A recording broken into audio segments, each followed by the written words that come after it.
তো নমস্কাৰ। আজি আমি 22 নং ককলাবাৰী সমষ্টি উপনিৰ্বাচনৰ কাৰণে তিনিটা দল UPPL, BJP আৰু GSP মিত্ৰ দলৰ আমাৰ প্ৰকৃত প্ৰাৰ্থী মন্টু বড়োৰ হৈ ককলাবাৰী ৰাইজৰ স্বাৰ্থত আমাৰ দলৰ পৰা কিছু কথা আমি ক'ব বিচাৰিছোঁ। ইতিমধ্যে আমি সকলোৱে জ্ঞাত যে অহা 8 তাৰিখে নিৰ্বাচন হ'বলৈ গৈ আছে আৰু আজি 5টা বজাত আমাৰ যিটো নিৰ্বাচনী প্ৰচাৰ অভিযান সমাপ্ত হ'বলৈ গৈ আছে। এই মুহূৰ্তত আমি তিনিটা দল ককলাবাৰী অঞ্চলৰ ককলাবাৰী সমষ্টিৰ বাসিন্দা সকলো ৰাইজলৈ UPPL, BJP, GSP দলৰ তৰফৰ পৰা আমি ধন্যবাদ শুভেচ্ছা জনাইছোঁ। আৰু 22 তাৰিখৰ পৰা আনুষ্ঠানিকভাৱে যিটো নিৰ্বাচন প্ৰচাৰ অভিযান চলাইছিলে সকলো সময়তে ককলাবাৰী অঞ্চলৰ সকলো ৰাইজে আমাৰ এই মিত্ৰ দলক সঁহাৰি জনাৰ কাৰণে মই আমাৰ তিনিটা দলৰ হৈ পেলাই ককলাবাৰী বাকী ৰাইজক আন্তৰিক অভিনন্দন আমি জনাইছোঁ আৰু অনুৰোধ জনাইছোঁ অহা 8 তাৰিখে ওলাই আহি ভোট চেণ্টাৰত যাতে সকলোৱে নিজৰ নিজৰ ভোট দিয়াৰ কাৰণে ওলাই আহে। এই মুহূৰ্তত আমি স্পষ্টকৈ ক'ব বিচাৰিছোঁ যে 27 তাৰিখৰ পৰা আজিলৈকে ৰাইজে যেনেকৈ সঁহাৰি জনাইছে একেবাৰে স্পষ্ট এটা ফিক্সাৰ আমি পাইছোঁ যে আমাৰ মিত্ৰ দলৰ প্ৰকৃত প্ৰাৰ্থী মন্টু বড়ো ডাঙৰীয়া 100% জিকাৰ এটা পজিশ্যন আহি গ'ল আৰু আমি আনুষ্ঠানিকভাৱে অহা 8 তাৰিখটো ৰখি আছোঁ আৰু 22 তাৰিখে যিটো 12 তাৰিখে যিটো ভোট গণনা হ'ব সেইদিনাখন আমি ভাল এটা ৰিজাল্ট আমি পাবলৈ গৈ আছোঁ। তো ৰাইজসকল আমি আপোনালোকৰ স্বাৰ্থৰ কাৰণে কাম কৰিবলৈ মিত্ৰ দলে কাম কৰি আছোঁ।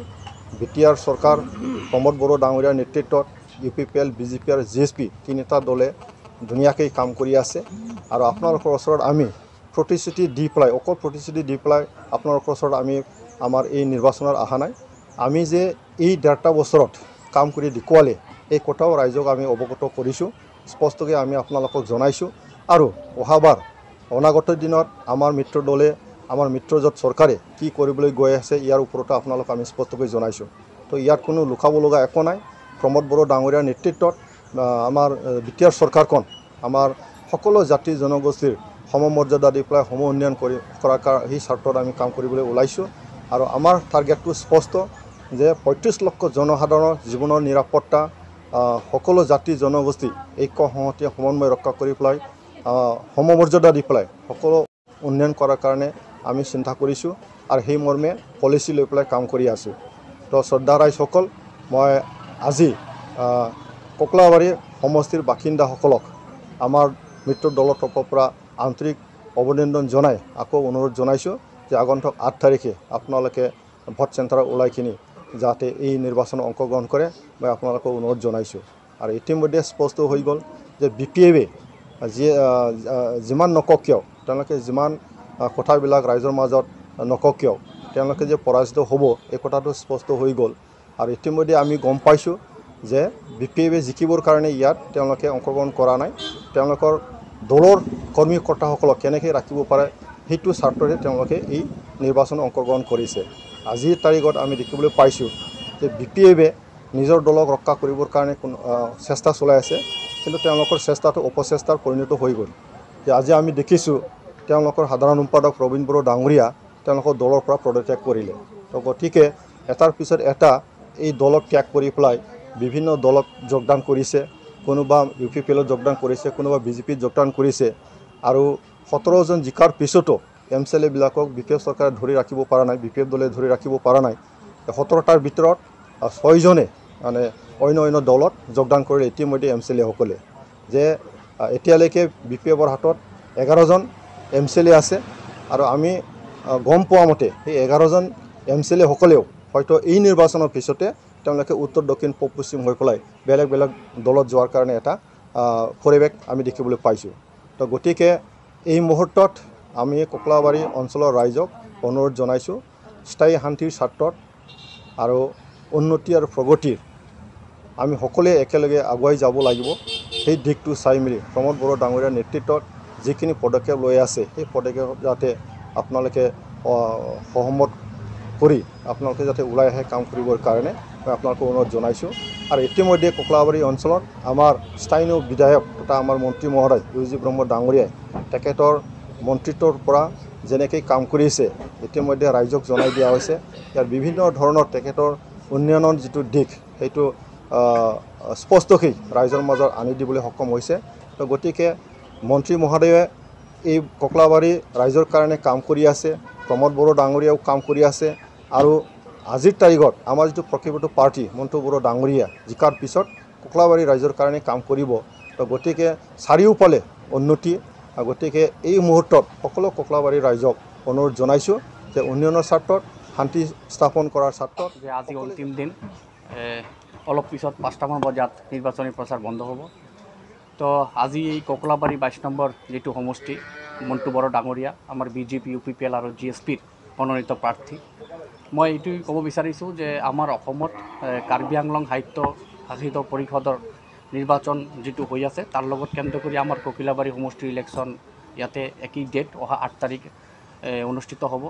তো সেইমতে কাৰ্বি আংলং ৰেজাল্টটো আপোনালোকে ভালদৰে গম পায় যে ফুল ফ্লেজেড বিজেপি চৰকাৰ তাতে হ'ব। আৰু আমাৰ ইয়াতে বিজেপিৰ সমৰ্থিত প্ৰাৰ্থী মণ্টু বড়ো ডাঙৰীয়া তেখেতো বিপুল ভোটতে জয়যুক্ত হ'ব। কাৰণ আমাৰ অসমৰ ৰাইজ তথা BTR ৰাইজ সকলে অৱগত আৰু গম পাইছে যে আমাৰ যি সুশাসন, যি গুড গভাৰ্নেন্স, আমাৰ মুখ্যমন্ত্ৰী ডক্টৰ হিমন্ত বিশ্ব শৰ্মা ডাঙৰীয়াৰ নেতৃত্বত যি সুন্দৰ অসম কৰিবলৈ উঠি গৈ আছে। আৰু লগতে আমাৰ BTR চিফ প্ৰমোদ বড়ো ডাঙৰীয়াৰ এই দুজনৰ ভাতৃ, এই দুই ভাইৰ সম্পৰ্ক যি মধুৰ হোৱাৰ লগে লগে যি সুশাসন BTC আৰু অসমত আনিবলৈ চেষ্টা কৰিছে এইটো সকলোৱে ৰাইজে ইতিমধ্যে গম পাইছে। যাৰ কাৰণে সেইটো ৰেজাল্ট BPF দল অহা 12 তাৰিখে গম পাব, তেতিয়া আমাৰ ফলাফল ঘোষণা হ'ব। কাৰণ এই ককিলাবাৰী সমষ্টিৰ যিটো আমাৰ নিৰ্বাচনী প্ৰচাৰ যেনেকুৱা হেৰি হৈছে, এনালাইচিছ মতে আমি ইয়াতে 40,000 অধিক ভোট আমি ইয়াতে পাবলৈ সক্ষম হ'ম। আৰু কমচে কম 15,000 ভোটৰ ব্যৱধানত আমাৰ মণ্টু বড়ো ডাঙৰীয়া জয়যুক্ত হ'ব। আৰু মই এটা কথা ক'ব বিচাৰিছোঁ, আমি ককিলাবাৰী ৰাইজক অৱগত কৰিব বিচাৰিছোঁ, লগতে BTR ৰাইজক, যে BPF দলে কৈ থাকে যে UPPL চৰকাৰ কাম কৰা নাই, মিত্ৰজোঁটৰ চৰকাৰ কাম কৰা নাই। এইটো ৰেজাল্ট অহা 12 তাৰিখে পাই যাব। মই আজি সাংবাদিক বন্ধুসকলৰ ওচৰত এই প্ৰেছ মিটৰ জৰিয়তে মই ক'ব বিচাৰিছোঁ যে ককিলাবাৰী সমষ্টিত ইতিমধ্যে 26টা ৰাস্তাৰ কাম চলি আছে। BPF দলে এইটো স্বীকাৰ কৰক বা নকৰক, কিন্তু ককিলাবাৰী সমষ্টিৰ ৰাইজ অৱগত আৰু গম পায় যে প্ৰমোদ বড়ো ডাঙৰীয়া BTR চিফ ককিলাবাৰী সমষ্টিৰ পৰা জয়যুক্ত হোৱাৰ পিছত কি কাম কৰিছে, কি কাম কৰা নাই। সেইকাৰণে ৰাইজ জানে আজি অলিয়ে গলিয়ে চুবুৰীয়ে ৰাস্তাৰ কাম, পকীকৰণৰ কাম হৈ আছে। আৰু বিভিন্ন ধৰণৰ এডুকেশ্যনৰ ইতিমধ্যে ছায়েন্স ষ্ট্ৰীমৰ এটা প্ৰভিজালি কৰি দিলেই। আৰু আপোনাৰ ছয়েল এণ্ড কনজাৰ্ভেশ্যনৰ পৰা বহুতকেইটা দলঙৰ কামো ইয়াতে চলি আছে। সেইকাৰণে ৰাইজ জানে, ৰাইজে গম পায়। তো সেইকাৰণে ৰাইজে সেই ৰেজাল্টটো আমাৰ BPF, আমাৰ যিটো অপজিশ্যন দল BPFক সেই প্ৰতি উত্তৰটো এই ৰেজাল্টৰ মাধ্যমত দিব পাৰিব। আজি অলপ আগতে অৱগত কৰাৰ নিচিনা আমাৰ MP ডাঙৰীয়া কৈছে যে BPF দলৰ পৰা সাধাৰণ সম্পাদক প্ৰবীণ বড়োই যে দল ত্যাগ কৰিলে, কিয় দল ত্যাগ কৰিলে তেখেতে জানে যে মই কেইদিনমান আগতে কৈছিলোঁ যে BPF দলটো হ'ল এটা নচলা প্ৰডাক্ট। আমি যেনেকুৱা কিছুমান বস্তু আমি চাবোন ব্যৱহাৰ কৰোঁ, আমি চেম্পু ব্যৱহাৰ কৰোঁ, যেতিয়া কোম্পানীত হৈ যায় নচলে, মাৰ্কেট ভেলু নাই, তেতিয়া আমি এইবিলাক পেলাই দিওঁ। তো সেনেকুৱাই দলীয় কৰ্মীসকল BPF দলৰ গম পাইছে যে এইটো এতিয়া নচলে বজাৰত, নচলা প্ৰডাক্ট। তো সেই প্ৰডাক্টৰ নিচিনা সকলে এই দলটো এৰি আছে। তো এৰি পেলাই UPPL দলত যোগদান কৰি আছে, BJP দলত যোগদান কৰি আছে। তো এই যোগদান কৰাৰ মিনিংটো কি? তাৰমানে জানে যে BPF দল অহা দিনত আৰু নাথাকে। যাৰ কাৰণে আৰু আজি প্ৰেছ মিট আমি ইয়াতে আমাৰ GSPৰ মানুহ আছে, BJPৰ মানুহ আছোঁ, আমাৰ BPPL দলৰ মানুহ আছে, আমাৰ সাধাৰণ আমাৰ সম্পাদক UPPL দলৰ ৰাজু ডাঙৰীয়া আছে। আমি সকলোৱে ধুনীয়াকৈ প্ৰত্যেক জাতি জনগোষ্ঠী লৈ পেলাই যে ধুনীয়া আমি চৰকাৰ চলাই আছোঁ, সেইকাৰণে প্ৰত্যেক জাতি জনগোষ্ঠীৰ মানুহ কিন্তু হেপী আজিৰ দিনত। আপোনালোকে কেতিয়াও দেখা নাপাব যে কোনোবা বেলেগ জনগোষ্ঠীৰ মানুহ কেতিয়াবা প্ৰেছ মিট দি পেলাই বা কোনোবা সংবাদ মাধ্যমত কোৱা নাই যে আমি এই গভাৰ্নেন্সৰ আণ্ডাৰত, এই চৰকাৰৰ আণ্ডাৰত আমি ডিছেটিছফাইড। কোনো জাতিয়ে ক'ব নোৱাৰিব, না পাৰিব গোৰ্খা জাতি, না ক'ব বেংগলী, না ক'ব কোচ ৰাজবংশী। প্ৰত্যেক জাতি জনগোষ্ঠীৰ মানুহ কিন্তু আজিৰ দিনত সুখী এই গভাৰ্নেন্সত। আজি অবৰো যিটো তৈৰি হৈছিল, অবৰো সংগঠন যেতিয়া তৈৰি হৈছিল, কাৰ দিনত তৈৰি হৈছিলে? BPF যেতিয়া শাসন কৰিছে তেতিয়া অবৰো সংগঠনটো জন্ম হৈছিলে।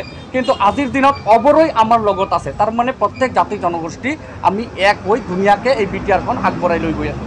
সেইকাৰণে এই চৰকাৰৰ লগত ৰাইজ থাকিব বিচাৰে, এই চৰকাৰখনক সহযোগ কৰি পেলাই আমি অহা দিনত গ্ৰীণ বিটিআৰৰ আমি চিন্তা লৈছোঁ।